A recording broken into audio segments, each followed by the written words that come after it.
ज्योतिबा फुले 2019च्या योजनेमध्ये ज्या शेतकऱ्यांनी लाभ घेतलाय त्याला फक्त 50,000 रुपयाची कर्जमाफी आणि आपण गागावा करतोय 2 लाख रुपयाची कर्जमाफी केली। ही कर्जमाफी तुम्ही देऊन पण आज मिळण्यासारखं वाटत नाही। लोकांना वाटतं की फसवलंय सरकारनं। परिस्थिती अशी आहे, सगळं शेत वाहून गेलंय।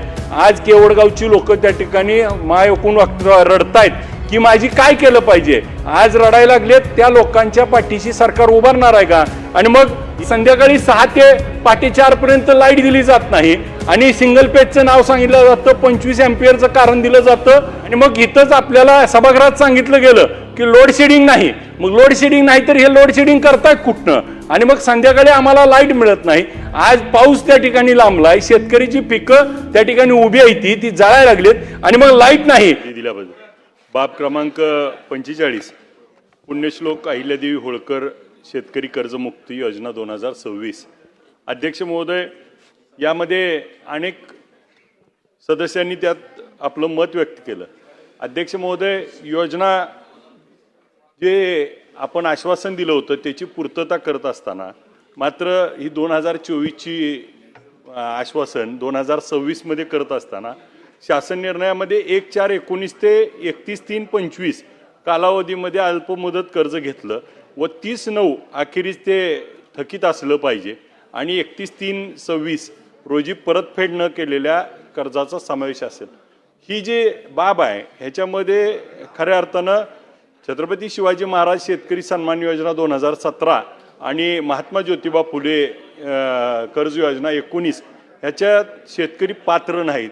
ही सगळ्यात महत्त्वाची अट आहे जी आपल्याला यातनं काढणं आवश्यक आहे आणि ही आमची आग्रहाची मागणी आहे।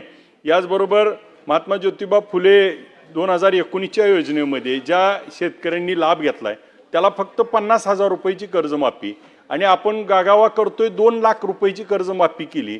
आपण एका बाजूला 0% व्याजानं 3 लाखापर्यंत कर्ज देतो आणि मग 2 लाखाची कर्ज त्या ठिकाणी मागणी केली माफी, तर ती शेतकऱ्याला त्या ठिकाणी असंतोषाचं वातावरण आहे। लोकांमध्ये त्या ठिकाणी ही कर्जमाफी तुम्ही देऊन पण आज मिळण्यासारखं वाटत नाही। लोकांना वाटतं की फसवलंय सरकारनं।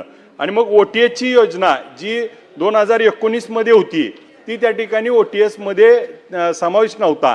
आता आपण OTS केलंय, पण OTS मध्ये काय केलंय तर आपण कर्ज आणि व्याज ह्याच्या सगट 2 लाख रुपये देणार आहे आणि आधी त्या ठिकाणी शेतकऱ्यांनी भरायचे आणि मग सरकार देणार आहे। माझी आपल्याला या निमित्तानं मागणी आहे की आपण OTS करावं।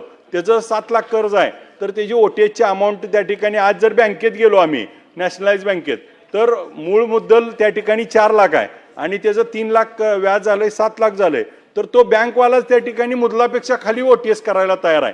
आणि मग OTS होत असताना आपल्याला जर त्या ठिकाणी OTS ची रक्कम आपण देणार आणि मग आमची शेतकऱ्याची घेतली तर त्याला त्या ठिकाणी 1 वर्षाची मुदत द्यावी का? तर आज गेल्या वर्षी पूर परिस्थिती आली होती, पूर परिस्थितीमुळे त्या ठिकाणी पिकं गेलेत आणि यंदा पाऊस लांबल्यामुळे आताच अजून पीक आलेलं नाही, तर ती कर्जमुक्ती त्या ठिकाणी होणार नाही। त्यासाठी हे निकष बदलणं आवश्यक आहे आणि शासन निर्णयात त्या ठिकाणी कर्जमुक्ती त्या ठिकाणी विनाअट सरसगट त्या ठिकाणी आपण देणं अपेक्षित आहे आणि त्याच्यासाठी आपण करावं अशी मी आपल्याला या निमित्तानं विनंती करतो। अध्यक्ष महोदय, आमच्या साखर कारखान्यात कामाला असलेला माणूस ज्याची परिस्थिती नसती तो महाग लागून कामाला लागलाय आणि त्याला 25,000पेक्षा जास्त पगार असेल तर त्याला यात आपण घेतलेलं नाही। मग कामगार म्हणून त्याला त्यातनं वगळावं, कारण हा सगळ्यात महत्त्वाची बाब आहे। आणि मग शेतकऱ्याला त्या ठिकाणी कर्ज द्यायचंच नाही का असा देखील लोकांमध्ये संभ्रम होतोय। तर त्या निमित्तानं आपल्याला विनंती आहे की आज आपण बघा 1 वर्ष झालं आमच्यात पूर येऊन गेला, 1 वर्षानंतर देखील आजची परिस्थिती अशी आमची आहे की 1034 शेतकऱ्याला अजून आम्ही त्या ठिकाणी लाभ दिला नाही। मग माढा तालुक्यात बाधित असणाऱ्या शेतकऱ्याला KYC अपूर्ण आहे म्हणून 1034 शेतकऱ्याला अजून लाभ दिला नाही आणि मग आपण 32,000 कोटी देणार, 20,000 कोटी देणार एवढ्या मोठ्या घोषणा झाल्या, परंतु प्रत्यक्षात मात्र आज आमच्या लोकांना मिळालेलं नाही। आज बघा अध्यक्ष महोदय, माझ्या मतदारसंघातलं सीनाकाठच्या 3072 हेक्टर जमीन त्या ठिकाणी खरडून गेली होती आणि त्याच्यामध्ये आजची परिस्थिती अशी आहे 47,000 रुपये त्या ठिकाणी काही जणाला मिळाले, 712 लोकांना अजून पैसेच मिळाले नाहीत। आणि मग परिस्थिती अशी आहे की 3,47,000 रुपये आपण मिळणार होते म्हणून सांगितलं, एकाही माणसाला अजून 3 लाख रुपये मिळालेले नाहीत आज शेत तसंच पडून आहे, त्या शेतात आता पीक घेता येत नाही आणि शेतकरी म्हणतोय सरकार त्या ठिकाणी 3 लाख देणार आहे मनरेगातनं आणि मग मी शेत नीट करणार आहे. आजची परिस्थिती अशी आहे, सगळं शेत वाहून गेलंय. आज केवडगावची लोक त्या ठिकाणी माय ओकून रडतायत की माझी काय केलं पाहिजे. आज रडायला लागलेत, त्या लोकांच्या पाठीशी सरकार उभारणार आहे का. आणि मग एक वर्ष होऊन जर त्या ठिकाणी ह्याची मदत मिळत नाही. अध्यक्ष महोदय, गेल्या वर्षी त्या आपण सांगितलं होतं की तुटपुंजी मदत 22,500 रुपये आणि आपण सांगितलं होतं इन्शुरन्समधनं 17,500 मिळणार. 1ही रुपया इन्शुरन्सचा अजून मिळालेला नाही. गेल्या वर्षी जी केळी आमच्यातली वाहून गेली, आमच्यातलं जे त्या ठिकाणी फळबागा गेल्या, त्याला 1 रुपया मिळाला नाही. एक शेतकऱ्याचं उदाहरण सांगतो आपल्याला. प्रवीण सानप म्हणून शेतकरी आहे, 1350 रोपं होती. जवळपास त्या ठिकाणी खर्च आलेला होता 1,90,000 रुपये आणि त्याला मिळालेत 9,000 रुपये. मग आपली योजना नक्की घोषणापुरतीच आहे का. आणि मग खऱ्या अर्थानं ह्या लोकांना पैसे कधी मिळणार. आज अध्यक्ष महोदय, ग्रामीण भागामध्ये आपण सांगितलं जाते एका बाजूला लाईट त्या ठिकाणी आम्ही दिली जाते, लाईट दिली जाते, परंतु लाईट नाही.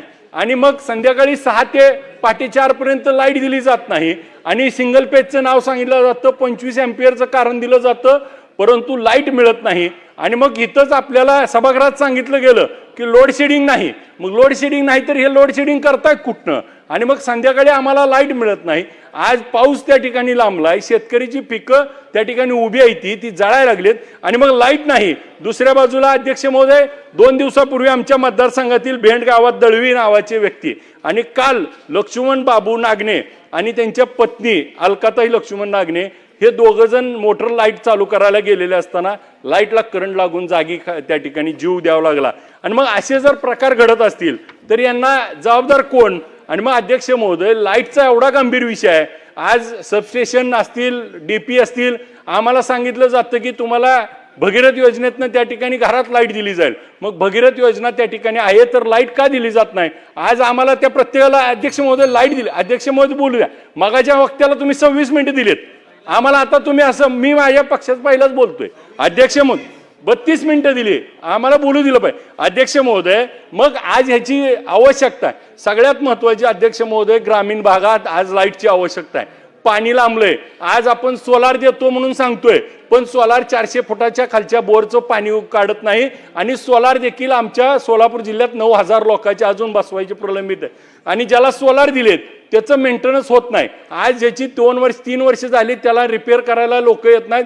सोलार लावताना त्या ठिकाणी लोकांमध्ये भीतीचं वातावरण झालंय, तर त्याचा मेंटेनन्स दिला पाहिजे. सोलार त्या ठिकाणी काही जणांचे निस्ते फाउंडेशन करून ठेवलेत, प्रत्यक्षात सोलार बसवले नाहीत. 9,000 सोलार अजून सोलापूर जिल्ह्यातले प्रलंबित आहे. जोपर्यंत ते सोलार तुम्ही 15 दिवसात देणार नाही तोपर्यंत त्याला, आज आमचे अनेक शेतकरी त्या ठिकाणी स्वतःच्या पैशातनं डीपी घ्यायला तयार आहेत, परंतु आपण ती योजना बंद केली आहे. लाईटचं कनेक्शन देत नाही. दुसऱ्या बाजूला अध्यक्ष महोदय, आजची अवस्था अशी आहे की शेतकऱ्याचं पीक जळायला लागलंय आणि मग ह्या डीपीची आवश्यकता आहे. अध्यक्ष महोदय, त्या ठिकाणी आपण जर विचार केला तर आमच्याकडं आज शेतकऱ्याच्या बाबतीमध्ये इतक्या अडचणी आहेत आणि अडचणी सोडवण्यासाठी आपल्याला योग्य ते पावलं उचलावं लागणार आहेत. मुख्यमंत्री बळीराजा पांधन रस्ते योजना आहे, ह्याच्यामध्ये फक्त 1,000 कोटीची तरतूद केली. आमच्याकडे अनेक गावं त्या ठिकाणी रस्त्याची कामं तयार आहेत, तर त्याला 5,000 कोटीची तरतूद ह्याच्यात पुरवणी मागण्यात असणं आवश्यक होतं. अध्यक्ष महोदय, त्या ठिकाणी महात्मा फुले जन आरोग्य योजना या बाब क्रमांक 229, अध्यक्ष महोदय, याच्यामध्ये आपण 744 कोटीची तरतूद केली आहे आणि पंतप्रधान जन योजनेमध्ये 480 कोटी रुपयाची. परंतु आमचे ज्यावेळेस पेशंट त्या ठिकाणी दवाखान्यात जातात त्यावेळेस ते दवाखाने सांगतात की आमच्याकडचे बेड फुल आहेत, आम्हाला आत घेता येत नाही. योजना तर त्या ठिकाणी घेतली आहे, पण त्याची अंमलबजावणी त्या ठिकाणी होत नाही. अंमलबजावणी होत नसल्यामुळं त्या ठिकाणी रुग्णांचे हाल होत आहेत. अध्यक्ष महोदय, याच्यावरती कडक पावलं उचलणं गरजेचे आहेत. अध्यक्ष महोदय, पंतप्रधान कृषी सिंचन योजना, ठिबक सिंचन, गेल्या 2 वर्षापासून त्या ठिकाणी कुणालाही अनुदान मिळालेलं नाही. दुष्काळ परिस्थिती पडणारा आपणच जाहीर करताय, तर आता ठिबकच्या योजनेसाठी त्या ठिकाणी 80% अनुदानानं योजना सुरू करून ह्याच्यासाठी तरतूद करणं आवश्यक होतं. आज डिजिटल त्या ठिकाणी सार्वजनिक शेतकरी AI वापर करण्यासाठी अवेअरनेस प्रोग्राम अजून त्या ठिकाणी राबवले नाहीत, त्याची तरतूद केली आहे, परंतु अत्यल्प आहे. मुख्यमंत्री ग्रामीण पशु उद्योग व्यवसाय 5 दुधाळ गाई म्हैशी देण्याचा जो प्रकल्प आहे तर त्यामध्ये अध्यक्ष महोदय ही तुटपुंजी त्या ठिकाणी तरतूद केली आहे. ह्याच्यामध्ये तरतूद करणं आवश्यक आहे आणि जास्तीत जास्त लोकांना ते देणं गरजेचं आहे. अध्यक्ष महोदय, ताई इथं बसल्यात. ताई, माझ्याकडं टेंभुर्णी, माडा आणि बावी या ठिकाणी दवाखान्याच्या जागा आहेत. 1-1 एकर एसटी स्टँडच्या शेजारी, परत दवाखाने धूळ पडलेत, तिथं डॉक्टर येत नाहीत. आणि मग आज परिस्थिती आमच्याकडे अशी आहे की आमच्याकडे फक्त 19 लोक डॉक्टर आहेत आणि 116 त्या ठिकाणी 116 दवाखाने आहेत आणि आमच्याकडे फक्त 19 डॉक्टर आहेत. तर त्याच्यावर कसं त्या ठिकाणी होणार? तर आपल्याला या निमित्तानं मी वेगळं पत्र पण देईन. 118 गावांमध्ये फक्त 19 दवाखाने आहेत आणि याच्यामध्ये लसीकरण असेल, उपचार असेल, डॉक्टर वेळेवर येत नाहीत. तर अध्यक्ष महोदय, याच्यावरती ताई लक्ष घालावं. अध्यक्ष महोदय, माढा तालुक्यातील उपकेंद्र जवळपास धूळ काढत पडलेत का, तर त्याची इमारत खराब आहे आणि याच्यासाठी निधीची आवश्यकता आहे. आज रुग्ण खरेदीसाठी 24,85,00,000ची तरतूद केली आहे, परंतु हिंदू हृदय सम्राट बाळासाहेब ठाकरे आपला दवाखान्यासाठी 100 कोटी. अध्यक्ष महोदय, परंतु प्राथमिक आरोग्य केंद्र आमची त्या ठिकाणी अडचणीत आहेत, त्याला त्या ठिकाणी मार्ग काढणं आवश्यक आहे, त्याला निधी उपलब्ध करून देणं. आणि आमच्या महिलांसाठी अध्यक्ष महोदय ज्या योजना आहेत याच्यासाठी बचत गटाला त्यांच्यासाठी अस्मिता भवन त्या ठिकाणी उभा करणं गरजेचं आहे. वसतिगृह त्या ठिकाणी आम्हाला पंढरपूरला एक द्यावं आणि मला बोलण्याची संधी दिली त्याबद्दल धन्यवाद.